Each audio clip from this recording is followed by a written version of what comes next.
Hey guys, तो कैसे हैं आप सब। मैं यश चौहान आपके बीच में फिर से हाजिर हुआ हूँ। जैसे कि कुछ बच्चे बता रहे थे कि 12th के क्लासेस कब स्टार्ट होंगे, तो 12th के क्लासेस आज से स्टार्ट होंगे। तो आज हम शुरू करने जा रहे हैं। थंबनेल में आपने देख लिया होगा, इलेक्ट्रोस्टैटिक्स से हम बातें चालू करेंगे। और जैसे कि आप सब जानते ही हैं कि हमारा फर्स्ट लेक्चर जो होता है वो बहुत ही बेसिक बेसिक बातें होता है। तो ये बहुत ही इम्पोर्टेंट है। इस बेसिक बेसिक सी बातें से ही आपका जो टॉपिक है वो इवॉल्व होता है। और 11th खत्म हो गया है, अब जैसा भी गया है उसके बारे में बात ना करते हुए 12th के ऊपर हम मूव कर जाते हैं। और 12th के ऊपर सारा फोकस रख करके हम आगे बात शुरू करते हैं। तो आज का जो लेक्चर है हम इलेक्ट्रोस्टैटिक्स से स्टार्ट करेंगे। बहुत ही बेसिक लेक्चर है, लेकिन ये आपका बहुत ही बेस स्ट्रॉन्ग करने के लिए, आपको इवॉल्व करने के लिए इलेक्ट्रोस्टैटिक्स में अब 12th स्टार्ट करते हैं। 11 जैसा भी गया हो भूल जाइए, कोई इशू नहीं है। साथ साथ में 11th के भी वीडियो देखते रहिए एक साल में, तो आपका JEE नीट का प्रिपरेशन अच्छा हो ही जाएगा। तो अब वीडियो स्टार्ट करते हैं, हमारा लेक्चर स्टार्ट करते हैं। ठीक है, तो अगर कोई डाउट है तो फिर कमेंट करते रहिए, जो भी आपको लगता है कमेंट करते रहिए, पूछते रहिए, तो हमें भी मोटिवेशन मिलेगा और जल्दी जल्दी वीडियो आते रहेंगे। तो शुरू करते हैं आज का वीडियो। आज के इस वीडियो को आगे ले जाते हैं भाई। तो इलेक्ट्रोस्टैटिक्स के बारे में हम बात करने वाले हैं आज से। तो व्हाट इज इलेक्ट्रोस्टैटिक। सबसे पहले मैं यहाँ पर एक लाइन खींच लेता हूँ ताकि मुझे आइडिया रहे कि वीडियो कहाँ तक आता है, तो मैं उस वहाँ पर ना लिखूँ, कुछ कुछ बातें चली जाती हैं। तो आज हम चालू करने वाले हैं क्लास 12 का इलेक्ट्रोस्टैटिक्स। पूरा ध्यान यहाँ पे रखिएगा, बहुत ही अच्छा वीडियो होने वाला है। चैप्टर 1 NCERT के according electric charges and fields की बात करेंगे। इलेक्ट्रोस्टैटिक्स आपने मतलब थंबनेल में देख लिया है, समझ गए हैं कि क्या है। तो सबसे पहले तो स्टैटिक इलेक्ट्रिसिटी के बारे में बात कर लेते हैं। आज के बच्चों ने टीवी तो देख लिया है, LED LCD टीवी देखे हैं, लेकिन जो पुराने टीवी थे 19s में, 2005 तक अराउंड वो टीवी आते थे। तो उस जो कर्व्ड आगे टीवी आता था, ट्यूब वाले टीवी, तो उस टीवी में अगर आप चालू करो या बंद करो तो टीवी के आगे एक हमें कुछ महसूस होता था, उसे कहते हैं स्टैटिक इलेक्ट्रिसिटी। तो स्टैटिक इलेक्ट्रिसिटी की हम अगर बातें करें तो आपको समझ में आएगा कि स्टैटिक इलेक्ट्रिसिटी क्या है। जब ड्राई हेयर होते हैं हमारे, उसमें हम प्लास्टिक का कोम ऐसे घिसते हैं और पेपर के टुकड़ों को रख के हम उसको अट्रैक्ट कर सकते हैं, तो वो टेम्पररी स्टैटिक इलेक्ट्रिसिटी उस हमारे कोम के अंदर पॉजिटिव चार्ज आ जाते हैं, और जो हमारा जो पेपर के टुकड़े थे उसके अंदर नेगेटिव चार्ज आ जाते हैं, तो वो दोनों अट्रैक्ट कर जाते हैं। समझ में आया, इसको बोलते हैं स्टैटिक इलेक्ट्रिसिटी। और एक एग्जांपल देखते हैं तो क्या होता है भाई, अब जब हम विंटर में सिंथेटिक कपड़े पहनते हैं, मतलब ट्रैक वगैरह हो गया नायलॉन का, या फिर जो भी सिंथेटिक कपड़े आते हैं उसको हम जब विंटर में पहनते हैं तो एक स्पार्क जैसा होता है, वो भी एक टेम्पररी स्टैटिक इलेक्ट्रिसिटी का एग्जाम्पल है। तो इस स्टैटिक इलेक्ट्रिसिटी को समझने के लिए हमें स्टैटिक चार्ज समझना पड़ेगा। तो हमने एग्जांपल्स देख लिए कि व्हाट इज स्टैटिक इलेक्ट्रिसिटी। अब आगे बढ़ते हैं कि what are the uses of this static electricity. तो uses are Xerox copier machine बनाने के लिए, लेजर प्रिंटर बनाने के लिए, एक्सेट्रा एक्सेट्रा। और जो थंडर स्ट्रॉम्स होते हैं, मतलब जो भी इलेक्ट्रिक चीज़ों को हमारे आसपास होती है नेचर में, फिजिक्स में। फिजिक्स बेसिकली क्या है, स्टडी ऑफ नेचर। तो नेचर में जो भी हमारे आसपास चीज़ें हैं उनको समझने की कोशिश करेंगे इलेक्ट्रिक चीज़ों को। मतलब कि जो 11th में हमने पढ़ा वो मैकेनिक्स था, अब 12th स्टार्टिंग में जो हम पढ़ेंगे वो इलेक्ट्रोमैकेनिक्स होगा। यानी कि फर्स्ट चैप्टर जो 11th में हमने देखे, थोड़े आगे के चैप्टर्स, तो उसमें पार्टिकल का मोशन था, उसमें वही पार्टिकल है इसमें भी, लेकिन उस पार्टिकल के ऊपर कोई चार्ज भी अंदर एड अप हो गया है। आज का वीडियो थोड़ा लंबा हो जाएगा, लेकिन फिजिक्स है तो टाइम तो लेगा ही। मैं कोशिश करूंगा कम से कम मिनट में रखने का, लेकिन कुछ मतलब नहीं बनता है। अगर सीखना है तो अच्छे से टाइम निकाल के देखिए, पूरा देखिए, ठीक है। तो आगे बढ़ते हैं। We will learn to understand various phenomena of electrostatics. लेकिन उसके लिए सबसे पहले मुझे समझने की जरूरत पड़ेगी चार्ज को, जिसको हम समझ रहे हैं। चैप्टर का नाम क्या है, इलेक्ट्रिक चार्जेस एंड फील्ड्स। तो चार्ज को समझ रहे हैं, व्हाट इज चार्ज। तो व्हाट इज चार्ज को समझने के लिए हम 9th में भी ग्रेविटेशन पढ़ के आए, 11th में भी ग्रेविटेशन पढ़ के आए। तो ग्रेविटेशन तो सबको याद है, मैकेनिक्स का ही एक पार्ट है। तो ग्रेविटेशन वी नो दैट में जाते हैं, ये WKT हमने पढ़ा हुआ है पहले भी। वी नो दैट मतलब हमको पता ही होगा कि अगर दो पार्टिकल्स M1 और M2 जहां पर कर्सर मूव हो रहा है वहीं पर देखना है। कई बच्चे बोलते हैं कि ये पूरा लिखा हुआ है, हम देखे कहाँ पे? तो जहां पे कर्सर मूव हो रहा है वहीं पे देखना है, दूसरी चीजों को इग्नोर करना है। ये पहले से प्री रिटन इसलिए है कि आपका मेरा उतना टाइम बचे, मैं 1 घंटे के लेक्चर को 30 मिनट्स में कन्वर्ट कर सकूं। अगर मैं ये सब लिखने जाऊंगा तो मेरा टाइम बिगड़ेगा, फिर आप लिखने जाएंगे आपका भी टाइम बिगड़ेगा। उस टाइम को हमने मगअप करने के लिए, उस टाइम को निकालने के लिए हमने ये सेटअप किया हुआ है कि कम से कम टाइम में ज़्यादा से ज़्यादा कंटेंट मैं आपको डिलीवर कर सकूं और आप इसको ज़्यादा से ज़्यादा बार देख के रिवाइज कर सके और समझ सके। ठीक है, तो आगे बढ़ते हैं। हमें पता है कि जब दो पार्टिकल्स M1 और M2 को कोई r डिस्टेंस के ऊपर रख दिया जाए तो उसके बीच में कैसा फोर्स लगता है? Gravitational force. और ग्रेविटेशनल फोर्स का स्टेटमेंट क्या था? The force between the two particles will be directly proportional to the multiplication of their masses and inversely proportional to the square of distance between them. अब इसको शांति से समझते हैं कि जो फोर्स होता है तो कैसा होता है? अट्रैक्शन टाइप का फोर्स होता है। M1 M2 जो मास है, यहाँ पर M1 मास और ये M2 मास, उसके बीच में ग्रेविटेशनल फोर्स। तो कैसा लगता है? दुनिया में किसी भी दो पार्टिकल्स को अगर आजू बाजू में किसी डिस्टेंस पे रखा जाए तो उन दोनों के बीच में किसी तरह का अट्रैक्शन फोर्स होता है। वो कैसा होता है? तो F is proportional to M1 M2 upon R square, मतलब force between the two particles is directly proportional to the multiplication of their masses and inversely proportional to the square of distance between them. ये हमें समझ में आ गया कि जो force होगा वो अट्रैक्शन टाइप का था और उसके बीच में इतना फोर्स लगता था। अब हमको पता है प्रोपोर्शनलिटी निकलती है तो ये G कांस्टेंट चिपकता है। पर क्यों चिपकता है ये आपको किसी ने समझाया है? अगर आपको पता है तो कमेंट करिए, मैं समझना चाहता हूं। ठीक है, अब पॉज करके कमेंट कर दीजिए, मैं उसके बारे में आगे बोलने वाला हूं। तो जिनको पता है उनके लिए ठीक है, जिनको नहीं पता है उनको मैं बता देता हूं। फिजिक्स में दो टाइप की थियरी होती है, एक बोलते हैं प्योर थियरी, एक बोलते हैं इम्प्योर थियरी। अब मेरी हैंडराइटिंग को जरा इग्नोर करिए। अब what is pure theory and what is impure theory?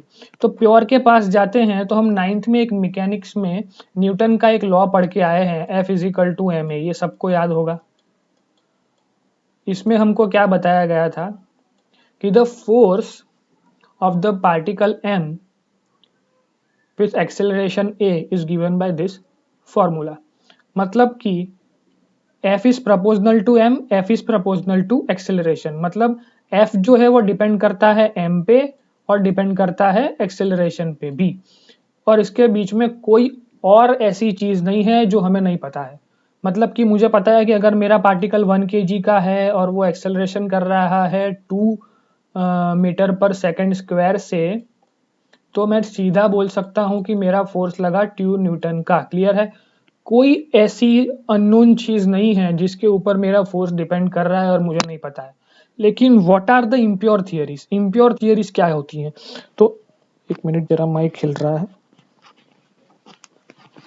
Impure theories क्या होती है? इम्प्योर थियरीज के बारे में अगर हम बात करें तो इम्प्योर थियरीज ऐसी होती हैं, जैसे कि हमने बात करी ये ग्रेविटेशनल फोर्स वाले की, कि F is proportional to M1 M2 upon R square. अब ये तो हमें पता है कि फोर्स जो है वो डिपेंड करता है दोनों मास पे, मतलब दोनों मास जो डिस्टेंस पे रखे हुए हैं और उसके बीच में जो डिस्टेंस है उसके स्क्वायर पे। अब मैंने ढूंढा कि इस M1 का वैल्यू ले लिया 1 kg, इसका ले लिया 1 kg, दोनों के बीच का डिस्टेंस ले लिया 1 मीटर। ठीक है, तो आंसर क्या आना चाहिए मुझे? अगर मैं प्रोपोर्शनलिटी को सीधा इक्वल टू रख दूं तो ये 1 की जगह 2 कर दो भाई, 2 कर दो। 2 इंटू 2 4 अपॉन 1 का स्क्वायर, तो 4 न्यूटन आंसर आना चाहिए, लेकिन ये आंसर नहीं आया। मतलब कि थियोरेटिकली मेरा 4 न्यूटन आंसर आ रहा है लेकिन प्रैक्टिकली 4 न्यूटन नहीं आ रहा है। तो ये जो फोर्स का प्रोपोर्शनलिटी है वो मास और डिस्टेंस के अलावा भी किसी और चीज पे डिपेंड करता है जो हम नहीं देख पाए। Physics is basically things of nature. हम नेचर को समझने की कोशिश करते हैं, उसको ऑब्जर्व करते हैं और उसके ऊपर से हम उसकी एक स्टेटमेंट निकालते हैं कि भाई मैंने ऐसा ऑब्जर्व किया। तो ये जो ऑब्जर्वेशन हमारा हुआ उसके अंदर कुछ ऐसी चीज बाकी है जिसके ऊपर ये फोर्स और भी डिपेंड करता है, जो हमें नहीं मिला।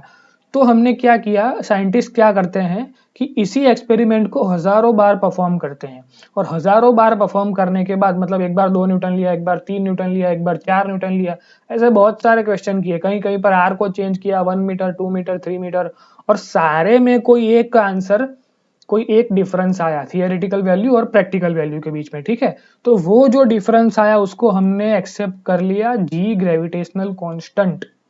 समझ में आया? ये कांस्टेंट हमने बाहर से अंदर ऐड करा है। क्यों ऐड करा है भाई? क्योंकि जो थियोरेटिकल वैल्यू और प्रैक्टिकल वैल्यू के बीच में जो गैप आता है उसको भरने के लिए ये कांस्टेंट ऐड होता है। समझ में आया? कोई डाउट नहीं है इधर? तो ये फिजिक्स का एक समझने की चीज थी कि ये जी कहां से आया भाई, ये कोई जादू नहीं था, ये किसी काम से आया है, ठीक है। तो हमारे पास तो ये थियरी पड़ी हुई है कि दो पार्टिकल को आजू बाजू में रखोगे तो अट्रैक्शन का फोर्स होगा, और वो अट्रैक्शन इस gravitational law F is equal to G m1m2/r² को फॉलो करेगा। कोई डाउट नहीं होना चाहिए इधर। तो इसी 9th और 11th वाले टॉपिक को अगर हम 12th में लेकर आते हैं, हम अभी साइंटिस्ट हैं, ये ध्यान में रखना, ठीक है। फिजिक्स पढ़ते वक्त एक चीज ध्यान में रखना कि हम साइंटिस्ट हैं और हमारे पास ये थियरी पड़ी हुई है ग्रेविटेशन वाली। अब हमारे पास same to same m1 m2 mass है, लेकिन अब क्या नया है, तो इसके अंदर चार्ज q मतलब E, और इसके अंदर भी चार्ज q पड़ा हुआ है। तो according to our gravitational force law इन दोनों के बीच में अट्रैक्शन होना चाहिए आइडियली। आइडियली हमारे पास तो एक ही थियरी था, यहाँ पर तो कोई हमारे पास इलेक्ट्रिसिटी का कोई थियरी अभी तक है नहीं। वी आर साइंटिस्ट, हमने पढ़ा हुआ है ग्रेविटेशनल लॉ, ये तो हमारे पास यहाँ पर कुछ था ही नहीं। तो यहाँ पर कुछ नहीं है, उसको निकालना है। तो मैं तो पुरानी थियरी अप्लाई करके देखूंगा एक बार, तो अप्लाई करके देख ली। तो आइडियली ये फोर्स आना चाहिए 5.5 इंटू 10⁻⁻67 न्यूटन, और वो भी अट्रैक्शन टाइप का ही होना चाहिए। लेकिन वो अट्रैक्शन टाइप का हुआ नहीं, रियलिटी में देखने गए तो वो रिपल्सिव फोर्स निकला, उन दोनों के बीच में रिपल्जन हुआ, और जो फोर्स था वो कई गुना बढ़ गया, कई गुना बढ़ गया। समझ में आया? मतलब कि ये फोर्स बढ़ के कितना हुआ, 2.3 इंटू 10⁻⁻24 न्यूटन जितना हो गया। अब -67 से -24 तो बड़ा होगा, इतना मैथ्स तो आना चाहिए, नहीं तो 12th में गलती से आ गए हो भैया, ठीक है। तो यहां पर क्या समझ में आया कि electrical force between the to particle is way greater than मतलब डबल ग्रेटर देन अपना नॉर्मल ग्रेविटेशनल फोर्स, कि इन दोनों के बीच में भी अट्रैक्शन फोर्स तो नहीं हुआ, रिपल्जन फोर्स हुआ। अब रिपल्सिव फोर्स क्यों हुआ? क्योंकि वो दोनों सेम चार्ज थे। समझ में आया? अब चार्ज क्या है वो समझ रहे हैं? अभी तक खुलासा नहीं हुआ है, अभी तक सिर्फ हमने पुराना थियरी इसमें अप्लाई करके देखा है चार्ज वाले केस में।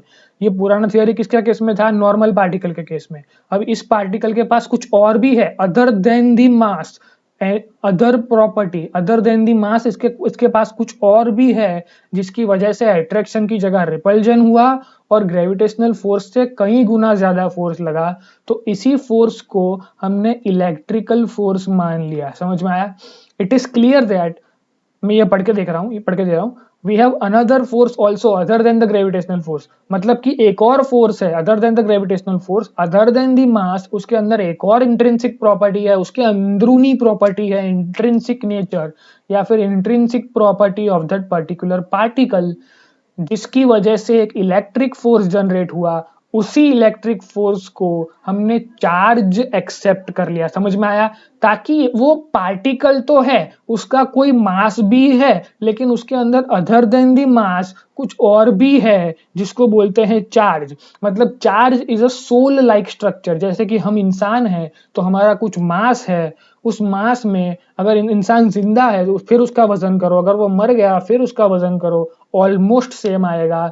मतलब कि हमारी जो सोल थी, जो आदमी को जिंदा रखे हुए थी, उसका कोई वजन ऑलमोस्ट नहीं होता है। इसी वजह से हम चार्ज को भी ऐसे समझ सकते हैं कि चार्ज हमारे पार्टिकल के अंदर की एक सोल लाइक स्ट्रक्चर है जिसको देख नहीं सकते लेकिन फील कर सकते हैं। अगर आप किसी वीडियो देख रहे हो और किसी को फील करने का मन कर रहा है तो घर पे होल्डर है, उसमें उंगली डालिए और फील कर लीजिए, लेकिन मेरा नाम नहीं आना चाहिए।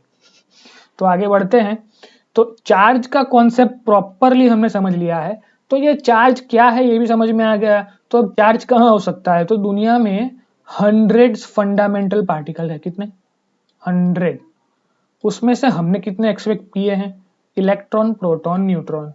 इलेक्ट्रॉन जो है वो नेगेटिवली चार्ज पार्टिकल, प्रोटॉन जो है वो पॉजिटिवली चार्ज पार्टिकल, और न्यूट्रॉन जो है वो न्यूट्रल है। अब ये पॉजिटिव नेगेटिव हमारे समझने के लिए है, ठीक है, कि कब अट्रैक्शन कब रिपल्जन। अब ये चीज जो इलेक्ट्रोस्टैटिक्स की है वो सबसे पहले आता है चार्जेस।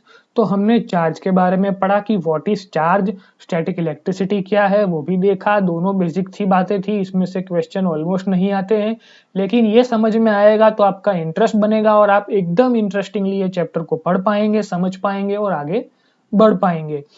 तो इसी वीडियो को आगे ले जाने के लिए हम इसके बाद जो डिस्कस करने वाले हैं वो है प्रॉपर्टीज ऑफ इलेक्ट्रिक चार्ज।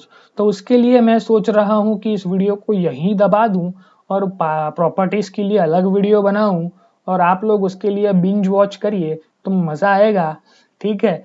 तो इस वीडियो को यहीं समाप्त करते हुए मैं Yash Chauhan, author science in 24 hours, published by the Maharaja Sayajirao University of Baroda. अब अगले वीडियो में जो इसी के साथ लॉन्च करूंगा बाय द वे, उसमें हम पार्टिकल्स की मतलब कि चार्ज की प्रॉपर्टीज के बारे में बात करेंगे, चार्ज की प्रॉपर्टीज को डिस्कस करेंगे, ठीक है। तो thank you guys, that's it from my side for today. हमने चार्ज और इलेक्ट्रिसिटी के बारे में कुछ कुछ बेसिक सी बातें कर ली हैं, अब आगे बढ़ेंगे इसकी प्रॉपर्टीज के बारे में। तुरंत देखिएगा video. Thank you guys, subscribe करके जाना।